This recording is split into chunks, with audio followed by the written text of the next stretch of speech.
This is QTV News coming to you from our studios on Caraba Avenue. I am Umudu Gajaga and thank you for joining us. First, here are the main news headlines. At the National Assembly on Monday, Interior Minister Siaka Sonko pleaded for more resources for the Gambia Police Force, while the Agriculture Minister Demba Sabali gave assurance of his ministry's commitment to transform the agriculture sector. The President of the Gambia Press Union, Mohamed Esbar, has rejected the National Assembly's recommendation to refund over $500,000 of the government's COVID-19 relief package received by media houses. The Gambia National Petroleum Corporation Company, GNPC, officially has validated its comprehensive four-year strategic plan that will guide all its fiscal and operational endeavors. In international news, for the first time since fighting started in Sudan 5 months ago, the escalating conflict has now reached the Red Sea city of Port Sudan. And in sports news, men and women aged from 35 to 80 years have taken up a Walk for Health challenge to improve, manage and stay healthy in the Upper River region. Those were the news headlines, and now the news in detail.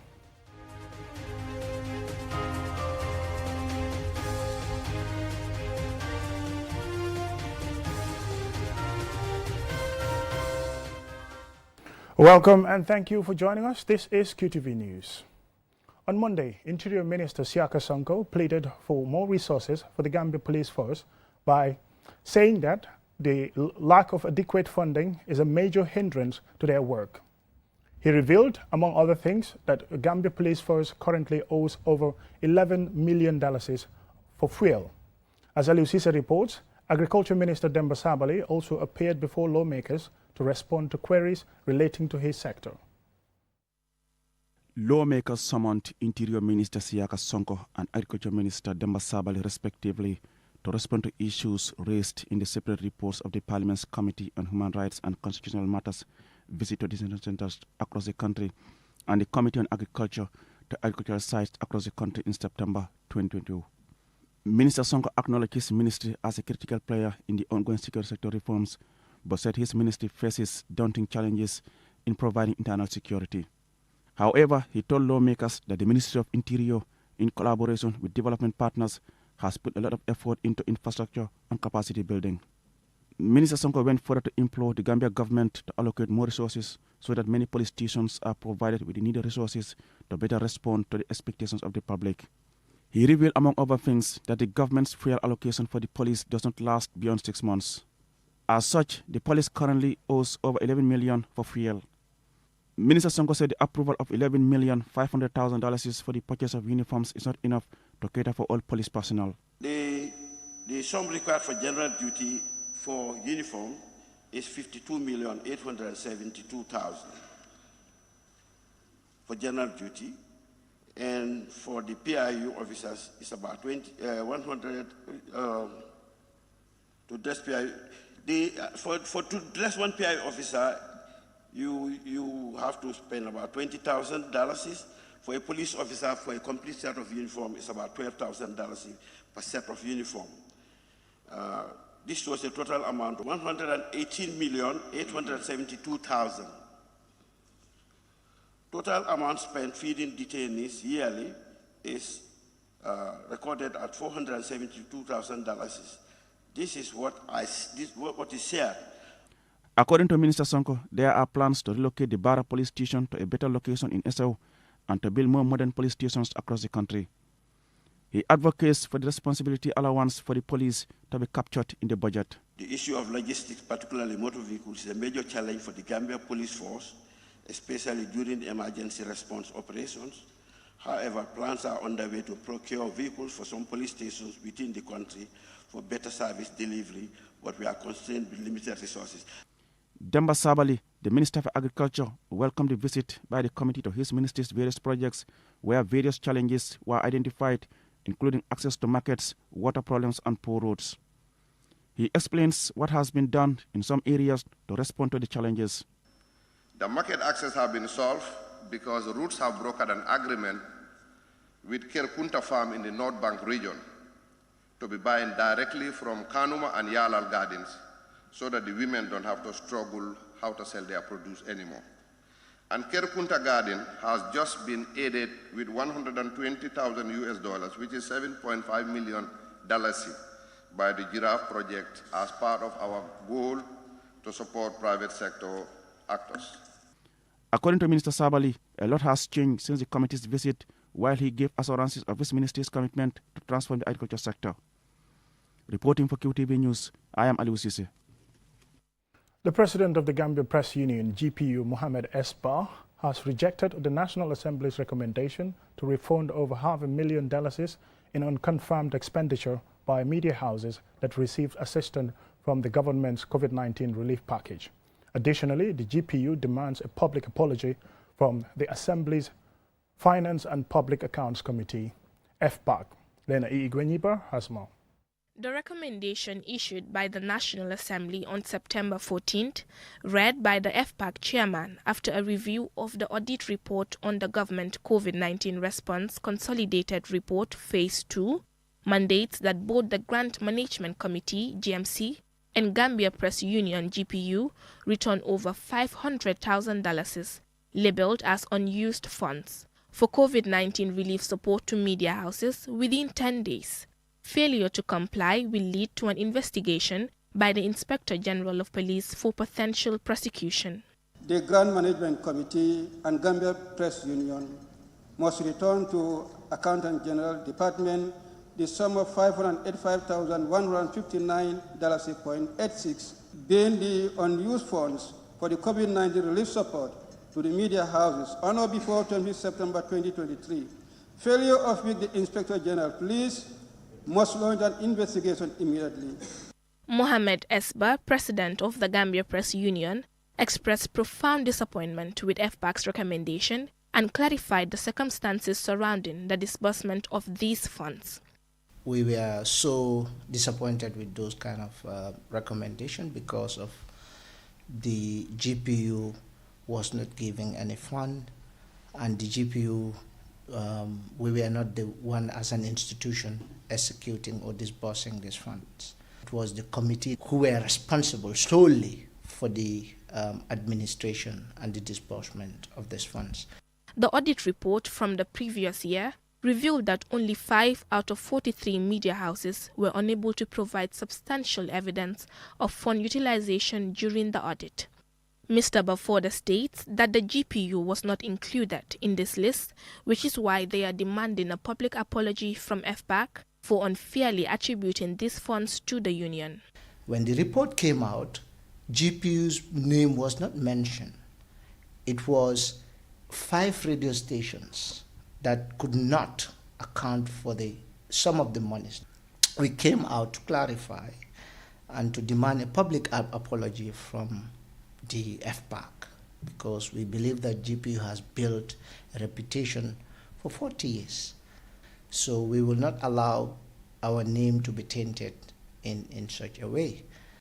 Mr. Ba also suggested alternative approaches that FPAC could have considered in addressing this matter and reaffirmed GPU's unwavering stance on the issue. Reach out to the GPU and say, okay, how can you support to facilitate the recovery of this funding? How can you help or urge us to engage those 5 radio stations? I think that would have been the proper approach. But for now, this is the case. This is our stance, to make it publicly clear that unequivocally to the public that GPU has not received any dime, and GPU is not the authority that should be held to account with regards to these funds. The $15 million COVID-19 relief fund was provided by the government through the Ministry of Information and Communication Infrastructure to help media houses cope with rising operational costs during the pandemic. Reporting for QTV News, I am Lena Igwenyiba. The Gambia National Petroleum Corporation GNPC has validated its comprehensive 4-year strategic plan, setting the course for the organization's future to guide all its fiscal and operational endeavors. Lena Igwenyiba again. Building upon a 3-day workshop convened by the Gambia National Petroleum Corporation GNPC in August earlier this year, dedicated to formulating its strategic plan, The organization has now reached a significant stage in validating its strategic plan for the period 2023 to 2027. Babakar Njai, the managing director, emphasized the pivotal role of the strategic plan in shaping the future of the organization. This strategic plan, 4-year strategic plan from 2023 to 2027, is going to help guide our actions towards meeting what we are created to do. We are the business arm of government. We operate in both downstream and upstream, but without a robust strategic plan document, I want to believe we'll all be in the dark. But with the strategic plan, we'll be able to know where we navigate through and ensure that we not only live up to expectations, but exceed expectations as well. Momodu Senghor, chairman of the JNPC board, offered insightful guidance on the formulated document. No document is perfect. The document, certain assumptions were made when this document was being conceived. Circumstances change. Market conditions change. So let's always remember that documents like this are not cast in iron. They are subject to change. But because we are talking about a horizon of 4 years, and anything can happen in 4 years, okay? It's a guide, it's a roadmap, but it's not cast in iron. So let's all bear that in mind. Collaborating closely with SMD Consulting, JNPC's management actively engaged in the strategic plan's inception and finalization. As a result, Sana Dabo, a consultant at SMD Policy Management Institute, urged all participants to take full ownership of this invaluable document.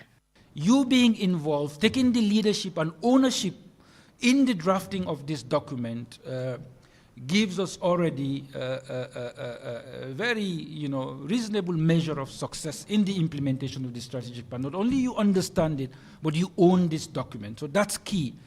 The newly developed strategic plan introduces a revitalized mission, vision statement, and core values, accompanied by a comprehensive implementation strategy encompassing 5 pillars, namely an assessment of the legal and institutional framework, an evaluation of existing and potential capacities, modernization and enhancement of downstream activities, advancement of upstream activities, and an examination of partnerships and financing. Reporting for QTV News, I am Lena E. Gwenyiba. That will now take us to a commercial break, and when we return, we still have some more local and other news stories, including sports.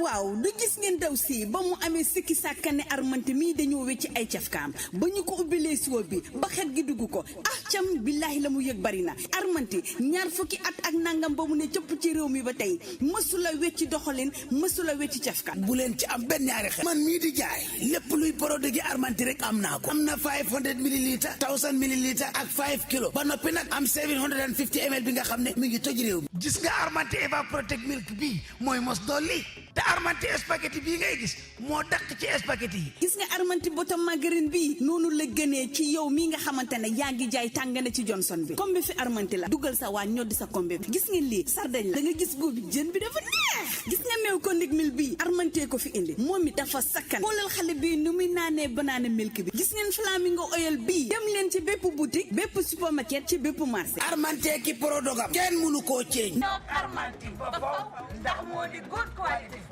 Technology has always been at the forefront of our lives, and the way we use it has evolved drastically over the years.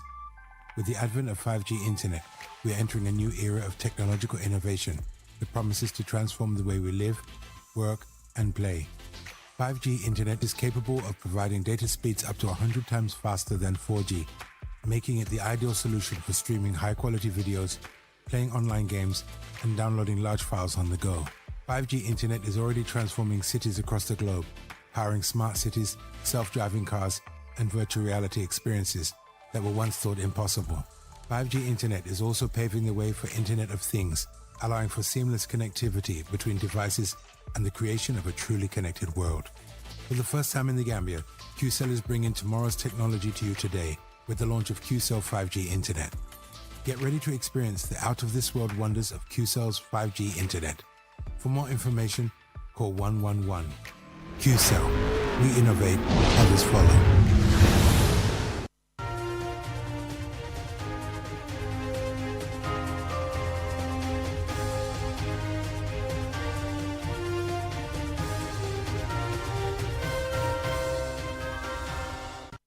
Welcome back and thank you very much for joining us. This is QTV News.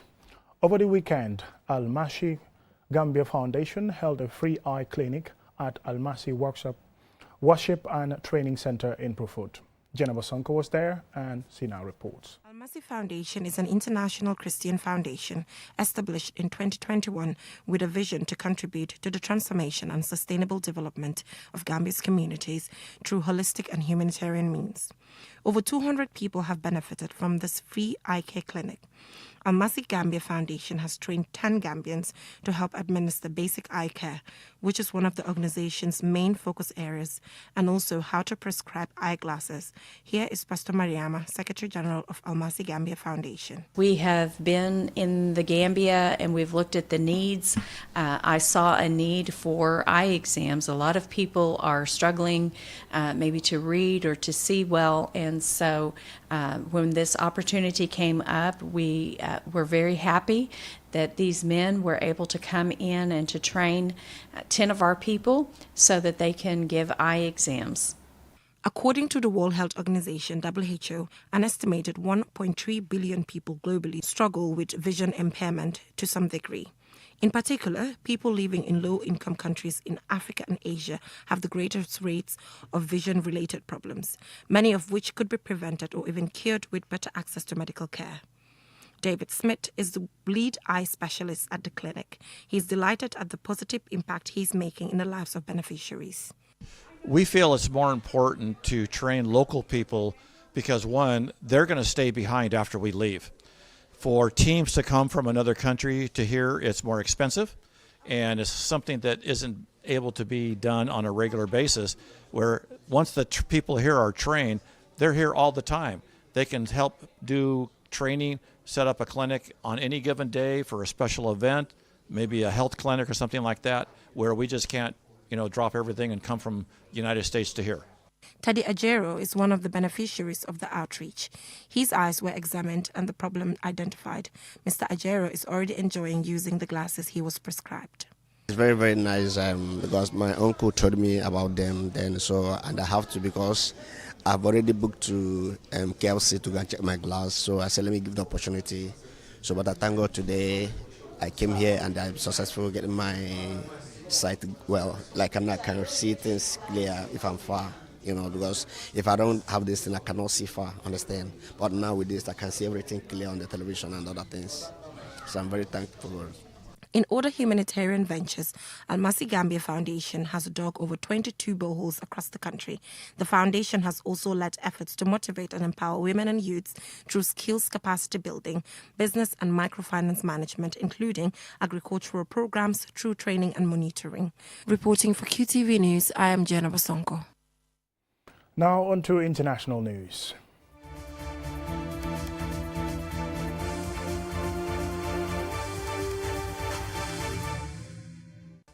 In a latest clash late Monday in Sudan's ongoing bitter war, the Sudanese army clashed with tribal militiamen in Port Sudan, according to reports. As Loli Camera reports, this is the first fighting in the strategic coastal city in more than 5 months of the war. Port Sudan is a city and port on the Red Sea in eastern Sudan and the capital of the state of Red Sea. The city was built between 1905 and 1909 by the Anglo-Egyptian administration. The fighting that has erupted in the Sudanese capital, Khartoum, and elsewhere is due to a brutal power struggle within the country's military leadership between the regular army and a paramilitary force called the Rapid Support Forces, RSF. According to witnesses of the clashes, the Sudanese army clashed with tribal militiamen in Port Sudan late on Monday. This marked the first fighting in the strategic coastal city in more than 5 months of war. The war began in April after a falling out between Army Chief Abdel Fattah al-Burhan and his former deputy Mohammed Hamdan Daglo, who commands the Paramilitary Rapid Support (RSF). Sudan is in Northeast Africa and is one of the largest countries on the continent, with a population of about 46 million, who lived on an average annual income of $750 a head. This is despite the country's oil wealth. The Sudanese soldiers exchanged fire with members of a tribal militia group which calls itself the Forces of the Eastern Sudan Parties and Movements Alliance. Also, the troops tried to remove checkpoints set up by the group on Monday in the center of the city. As fighting in the capital Khartoum intensified, some government officials and UN agencies relocated to Port Sudan, which hosts the country's only functioning airport. According to a conservative estimate, the violence has killed at least 7,500 people. Until this recent escalation, Port Sudan had been saved from the violence. More than 5 million people have been displaced, including 2.8 million who have fled the relentless airstrikes, artillery fire, and strict battles in Khartoum, densely populated neighborhoods. Over 1 million people have already crossed into neighboring countries, including Egypt, Chad, South Sudan, Ethiopia, and Central African Republic. The conflict has turned Khartoum and other urban areas into battlefields, and many residents are now living without water and electricity, and the country's healthcare system has already collapsed. For QTV News, Lolly M. Kamara. And now to sports news.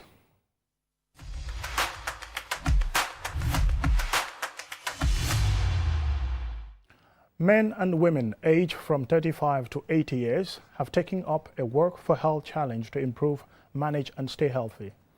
At a village in the Upper River region, members of the Work for Health group have reported improved health among the benefits of walking thousands of steps 5 days a week. QTV's Mahmoud Lamin Choi was caught up in the Work for Health and filed this report. In August, a scientific study by the European Journal of Preventive Cardiology revealed that walking just 3,867 steps a day reduces the risk of dying from any cause. The study also finds that walking 2,337 daily steps reduces the risk of dying from disease of the heart and blood vessels. Though these men and women might not be aware of this latest study, their participation in a Work for Health challenge has reaped some health benefits for them. Abdul Kurubali is the founder of this Work for Health group at Fatoto in the Upper River region. And most of these women here are married women and elderly people. You can see some people even left Mecca this year and they join us because our message to them is health. Age does no barrier for these men and women. They were mobilized and united for a common cause, namely to maintain physical fitness and improve their health. Taking part in and leading the Work for Health exercise are security personnel, including some police personnel and members of the Gambia Armed Forces. Famalan Kamara is a member of the Fatoto Village Development Committee who has helped mobilize the Work for Health participants. Yeah, I mobilized them because immediately after the meeting, I started first at my compound. Because we are large, we are a big family. So I went to door to talk to everybody. Even the elders in the mosque, I spoke to them. After the prayers, I talked to them. This Work for Health group has attracted nearly 100 members who join the exercise every day except Fridays and Saturdays. Anytime they are out for this exercise, individually, they have a challenge of walking 50,000 steps, which is equivalent to 6 kilometers. Gundo Kamara is the president of the Fatoto Work for Health group. We have realized great benefits from this training exercise. That is why the number of our participants is increasing daily. I am a mother of 3. Before, I used to feel pain on my spinal area, waist and knees. But since I began the exercise, everything has now subsided. I do not feel that pain anymore. The training exercise is life-changing. Yes, that's very true. And in fact, since we started, we have seen that our outpatient there, the turnout is very low, especially at the side of the elderly people. Some women are even reporting to me that they were selling banana in Garawal, but for 6 years they have not been there. But when we started this, now they are going to Garawal and they are able to sell. Exercises like this one are essential in preventive health. People who adopt sedentary lifestyles, such as those who are office-bound for most of the day, are confronted with risk factors for cardiovascular diseases such as being overweight, having high blood pressure, and contracting diabetes. These risk factors account for nearly a third of deaths in sub-Saharan Africa. As part of efforts to maintain and keep in good health, these Work for Health group have taken it up themselves to do regular health screening for these risk factors to monitor their health status. Mohamed Lamin Chai, QTV News. And now, before we end this news bulletin, here's a recap of our main news headlines. At the National Assembly on Monday, Interior Minister Siaka Sonko pleaded for more resources for the Gambia Police Force, while the Agriculture Minister Demba Sabali gave assurance of his ministry's commitment to transform the agriculture sector.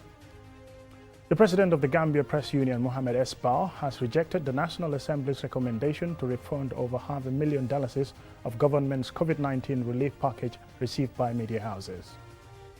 The Gambian National Petroleum Corporation, GNPC, officially has validated its comprehensive 4-year strategic plan that will guide its fiscal and operational endeavors.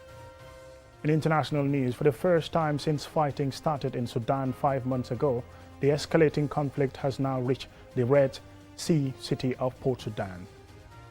And in sports news, men and women aged from 35 to 80 years have taken up a Work for Health challenge to improve, manage and stay healthy in the Upper River region. That's all in this edition of the news. Thank you very much for watching, but join us again at 10 for another bulletin.